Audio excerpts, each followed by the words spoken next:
And because she did not know who Jesus Christ was and that he was viewed negatively within her society, she was able to listen to him as he engaged in a kind of organic, natural conversation about water. They were at the well. It was a natural progression of their conversation.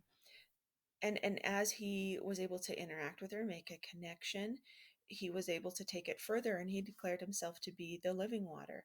And he made an impact on her that she was able to then carry back to her society and be a witness of him. And he did that in a way in which he was aware of her and her needs.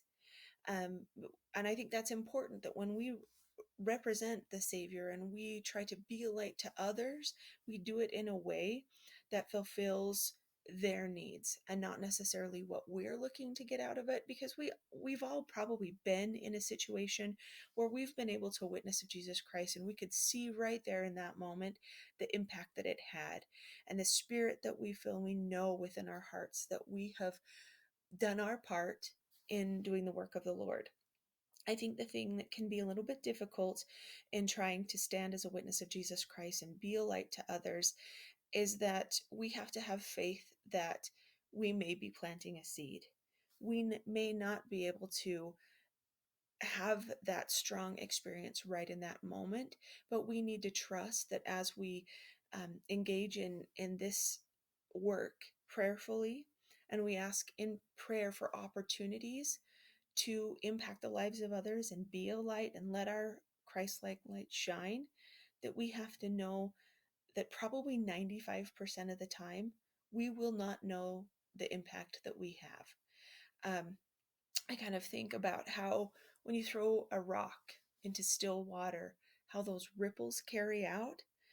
That has always been something that has stood out to me as a way that the work moves forward. We do something seemingly insignificant, very small, but the impact grows and grows and grows, and people will pay that forward, and those small acts will grow in significance, but we may not see how far out that significance can carry. And I think that sometimes what makes the process of being involved in missionary work sometimes a little bit difficult, that we don't always see the fruits of our labors and the fruits of our faith. But as we follow the example of Jesus Christ, and when we're aware of the needs of the people that we are interacting with, and we don't make it about what we need, then we can be a more refined tool and instrument in the Lord's hands to be what he needs us to be. Um, and we don't always necessarily have to take it one step further like he did.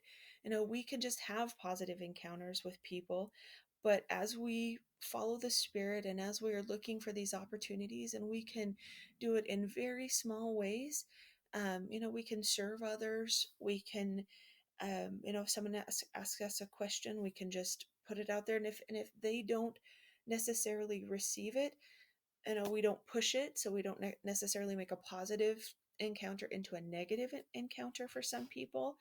As we follow the Spirit and do it in that spirit of service and in the spirit of what other people need, I think that we, as members of Jesus' true church, will be able to have a major impact in moving his work forward.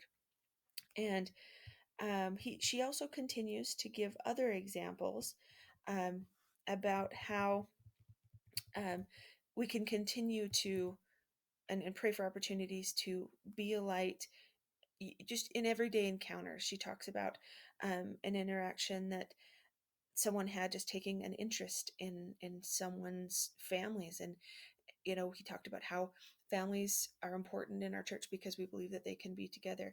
And I think it's just when we take a genuine interest in people and have conversations without a motive, without this intent to make it into something, when we genuinely connect with people, then they will be able to be more receptive to our message. And again, when we make it about what they need and not what we need, they become more powerful interactions. And